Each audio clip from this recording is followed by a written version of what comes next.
La scène, surprenante et inquiétante, s'est déroulée devant une trentaine d'élèves d'une classe de première.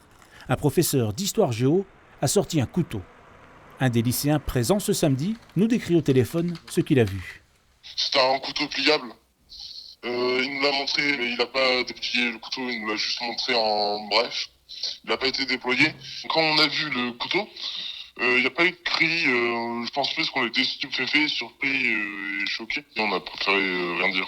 Moi, je me sentais pas menacé, mais le problème que j'ai envers ce prof, c'est qu'il nous montre quelque chose qu'on ne devrait pas voir en fait.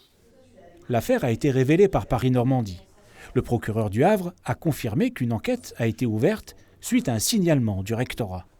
Le lycéen nous décrit un professeur très marqué par les attentats contre ses collègues et contre Charlie Hebdo. Samuel Paty, il disait que c'était comme son frère, parce que c'était un profil d'histoire. Et pour Dominique Bernard, il disait que c'était comme sa mère, parce que sa mère était une prof de français. Le corps enseignant est également choqué et rappelle le contexte actuel tendu après l'attentat d'Arras. Choqué, mais devant un collègue qui visiblement a besoin de soutien, a besoin de psychologue, qui a pété un câble sur cette affaire-là. C'est évidemment quelqu'un qui n'allait pas très bien, mais comme toute notre profession, c'est pas...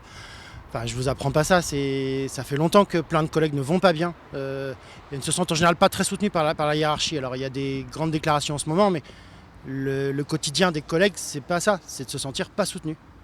Le professeur mis en cause n'a pas encore été entendu,